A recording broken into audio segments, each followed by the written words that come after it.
Bueno, hola, yo soy Juan Ferrario, soy investigador del CONICET y en la Facultad de Ciencias Exactas y Naturales de la Universidad de Buenos Aires.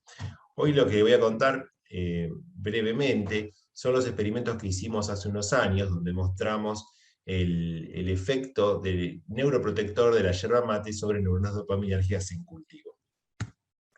Antes de empezar, una pequeña detenerme sobre, no voy a hablar sobre la enfermedad, porque si no lo hicieron los invito a ver precedentemente la charla de Emilia Gatto, pero detenerme sobre esta característica que tiene la enfermedad de Parkinson, que es que la enfermedad se caracteriza por la muerte progresiva de un tipo neuronal específico, que son las neuronas dopaminérgicas.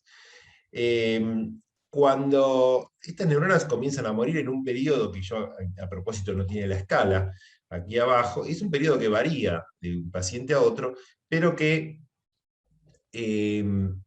pero que puede demorar años o décadas más que nada. Y cuando se hace evidente, es cuando más o menos el consenso dice que hay un remanente de un 20% de neuronas dopaminérgicas. Entonces, en general, cuando el paciente llega al consultorio, se encuentra en esta instancia, se pensó desde hace mucho tiempo la posibilidad de existencia de terapias paliativas, que son terapias que podrían enlentecer o frenar más utópicamente el avance de la enfermedad, el avance de la muerte y por lo tanto de la enfermedad. Suponiendo que frenar el avance de la enfermedad haría que los trastornos motores característicos de la enfermedad no sean tan importantes y tan incapacitantes para el paciente. Ahora, en el momento actual, se avanzó muchísimo sobre la existencia de indicadores que se conocen como indicadores de un estado prodrómico, un estado preclínico, que son indicadores de que la persona va o estaría atravesando un proceso que lo lleva hacia la enfermedad de Parkinson, a pesar de que no tenga todavía los síntomas característicos. Y es súper interesante esto, porque si en este estadio prodrómico pudiera determinarse con mayor precisión, hoy se puede hacer con imágenes, bueno, es otra discusión, pero estas potenciales terapias paliativas podrían frenar o enlentecer el progreso de la enfermedad de tal manera que nunca se llegue a la situación crítica de la pérdida de un 80% de neuronas, con lo cual no aparecerían los signos característicos de la enfermedad. Obviamente este es un panorama ideal, pero es un panorama al que se podría aspirar. Entonces, la pregunta es, ¿podemos detener o enlentecer la muerte de las neuronas dopaminérgicas? Y aquí surge el atractivo de la búsqueda de agentes neuroprotectores. ¿Qué son los agentes neuroprotectores? Son compuestos químicos o contextos, por ejemplo, podría ser la actividad física, que favorecen la salud neuronal y por lo tanto frenan o enlentecen el proceso de muerte o envejecimiento. Y esto no es nada nuevo. Como yo puse acá, es una obsesión colectiva. Si uno busca en el repositorio de papers de información científica, de papers científicos del NIH, que es la base central que usamos todos los investigadores, se encuentran, poniendo la palabra clave Parkinson Disease y Neuroprotection, se encuentran casi 11.000 artículos científicos. Es una barbaridad. Se puede ver que empiezan a aparecer artículos en el año 66 y siguen a un ritmo muy sostenido y creciendo continuamente hacia la actualidad. Entonces, efectivamente, la neuroprotección, específicamente en Parkinson, como nos acotamos acá, es un tema que está muy caliente, que hace muchos años que se viene trabajando en eso. Y hay algunos indicios, algunas características, donde más o menos se van acotando hacia ciertas condiciones que favorecen la neuroprotección. En el año 2019 sale este editorial, entre otras cosas, donde se suma una serie de artículos donde hace foco en la dieta y en la alimentación sobre la evolución de la enfermedad de Parkinson. Y esto sale a raíz de que hay, por ejemplo, algunos papers también en esa época donde muestran acá a la derecha que la dieta mediterránea tiene una asociación negativa con la evolución de la enfermedad, y acá aparece otro artículo donde el estilo de vida condiciona la progresión de la enfermedad de Parkinson. Y cuando uno mira en detalle, simplemente en el abstract, uno encuentra como los resultados que hablan sobre el estilo de vida de la enfermedad de Parkinson, que el café, el té cafeinado, el alcohol moderado y la actividad física son protectores contra, al menos una de las características que ellos analizan. O sea, pero generalmente siempre se asocian estos factores, estos elementos, y el café es un factor que se había asociado como, bueno, ya lo dijo Emilia antes, pero los consumidores de café tenían menos incidencia de desarrollar Parkinson que la población normal. Esto siempre llamó la atención y generó muchísima investigación alrededor de este tema.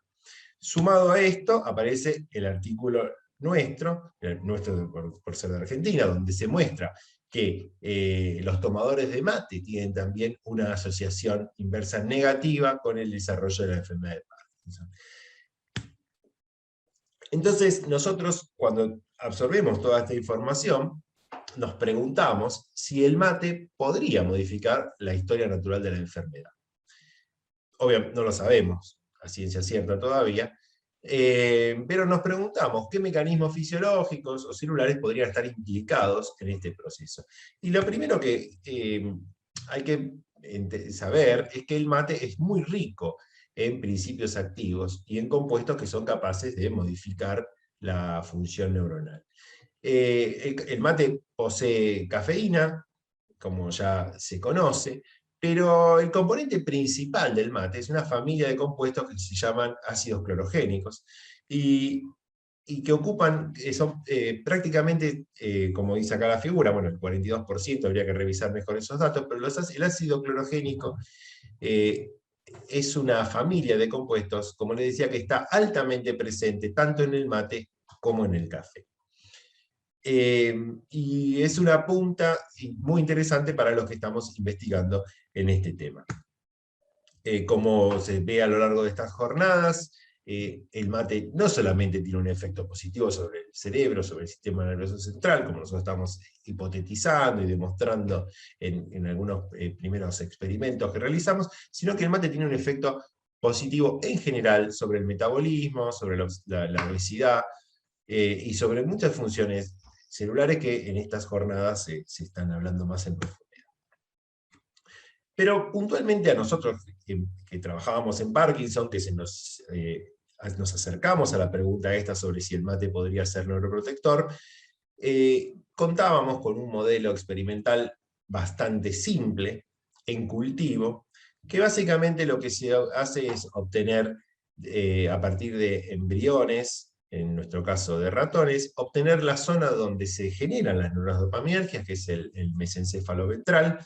Ese tejido se cultiva y se obtiene un cultivo, como les decía, primario, que como se puede ver acá en la figura de la derecha, tiene la característica que va degenerando progresivamente con el paso de los días, salvando las distancias, enormes distancias, de manera similar a lo que podría ocurrir en la enfermedad de Parkinson. Pero este modelo, más allá de todas las limitaciones que tienen los modelos, tiene la característica que está muy validado desde hace más de 20 años, donde se conoce que agentes neuroprotectores pueden frenar este proceso de muerte neuronal que se observa in vitro.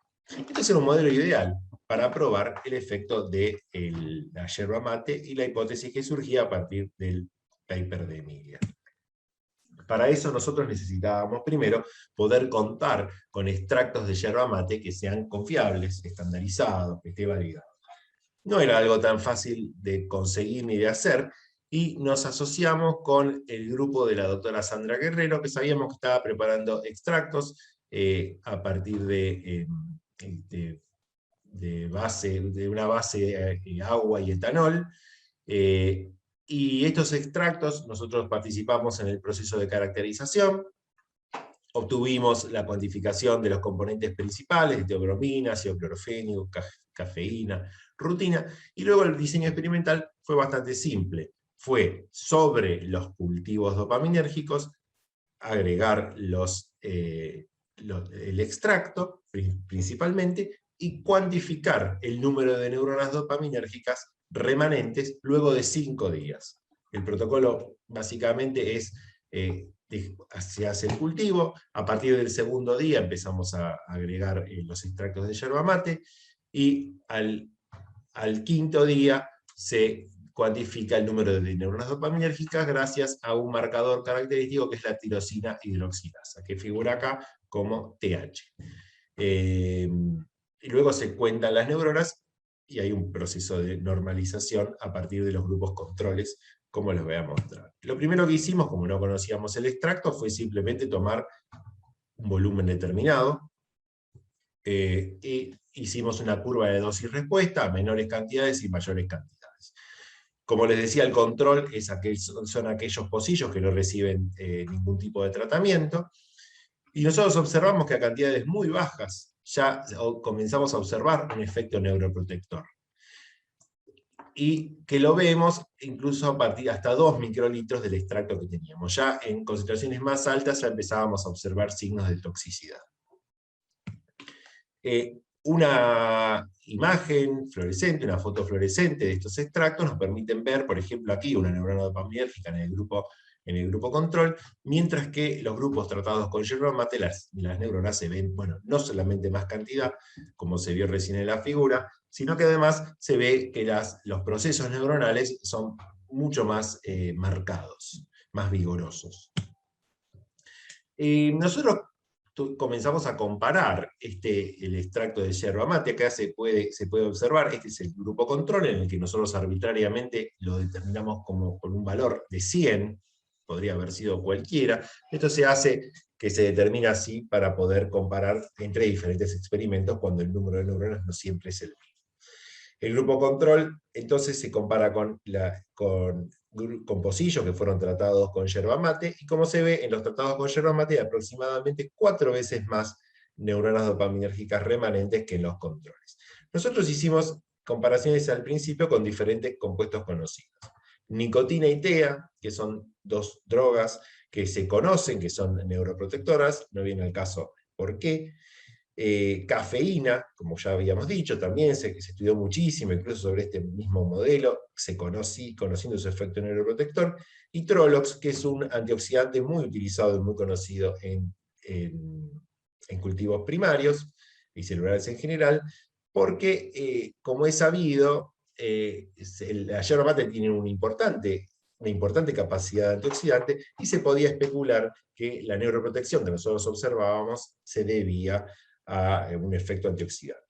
Como podemos ver en esta imagen que está acá, en todos los casos, si bien se observó neuroprotección y se observó en los mismos parámetros que había sido descrito previamente, la yerba mate demostró ser mucho mejor neuroprotectora que estos elementos aislados.